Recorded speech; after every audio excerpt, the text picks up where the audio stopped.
Sheikh chilli अपने घर के बरामदे में बैठे बैठे खुली आंखों से सपने देख रहे थे। उनके सपनों में एक विशालकाय पतंग उड़ी जा रही और शेख चिल्ली उसके ऊपर सवार थे। कितना आनंद आ रहा था आसमान में उड़ते हुए नीचे देखने में। हर चीज छोटी नजर आ रही थी। तभी अम्मी की तेज आवाज ने उन्हें ख्यालों की दुनिया से बाहर निकाल दिया। शेख चिल्ली, शेख चिल्ली, कहाँ हो तुम? आया अम्मी। ख्यालों की दुनिया से निकलकर शेख चिल्ली घर के आंगन में पहुँचे। मैं सलमा आपा के घर जा रही हूँ उनकी बेटी की शादी की तैयारी कराने।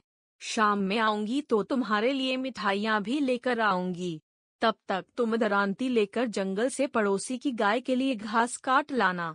कुछ पैसे मिल जाएंगे। जी अम्मी, शेख चिल्ली ने कहा और दरांती उठाकर जंगल जाने के लिए तैयार हो गए। सावधानी से जाना और दिन में सपने मत देखने लग जाना। दरांती को होशियारी से पकड़ना, कहीं हाथ न कट जाए। अम्मी ने समझाते हुए कहा, आप बिल्कुल चिंता ना करें, मैं पूरी सावधानी रखूंगा। शेख ने अम्मी को दिलासा दिया।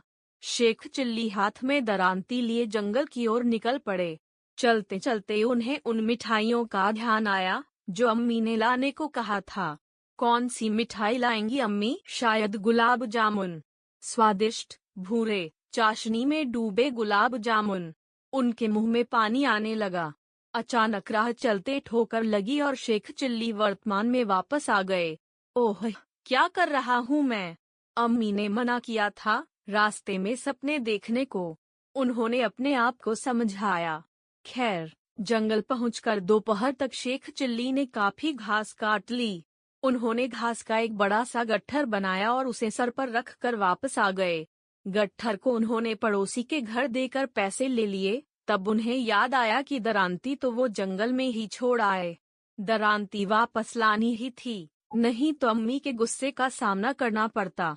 शेख चिल्ली दौड़ते हुए वापस जंगल पहुँचे। दरांती वहीं पड़ी हुई थी जहां उन्होंने छोड़ी थी।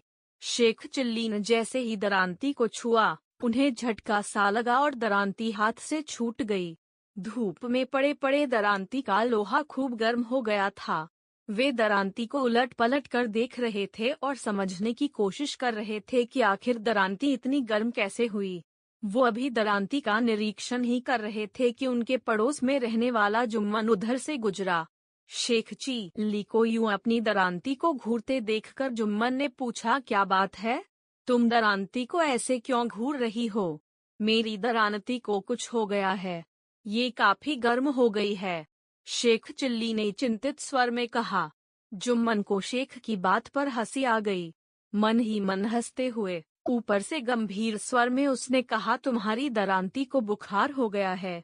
ओह, फिर तो इसे हकीम के पास ले जाना पड़ेगा। शेख चिल्ली की चिंता बढ़ गई। अरे नहीं, मुझे पता है बुखार का इलाज। मेरी दादी को अक्सर बुखार होता है। हकीम कैसे उनका इलाज करता है, मैंने देखा है। मेरे साथ आओ, मैं करता हूँ इसका इलाज। लल्लन ने कहा। उसके चालाक दिमाग में दरांती हथियाने की एक योजना बन चुकी थी। आगे आगे दरांती उठाए जुम्मन चला और उसके पीछे शेख चिल्ली चले। चलते चलते जुम्मन एक कुएं के पास रुका और दरांती में एक रस्सी बांधकर उसे कुएं के पानी में लटका दिया। इसे शाम तक ऐसे ही लटके रहने दो। शाम तक इसका बुखार उतर जाएगा, तब आकर इसे ले जाना। जुम्मन ने सोचा कि शेख चिल्ली के जाने के थोड़ी देर बाद वह आकर दरांती निकाल ले जाएगा और बाजार में बेच देगा। शेख ने वैसा ही किया और घर जाकर सो गए। शाम में जब नींद खुली तो उन्होंने सोचा दरांती का हाल चाल लिया जाए। घर से निकलकर जैसे ही वो कुएं की तरफ बढ़े, जुम्मन के घर से किसी के कराहने की आवाज सुनाई दी।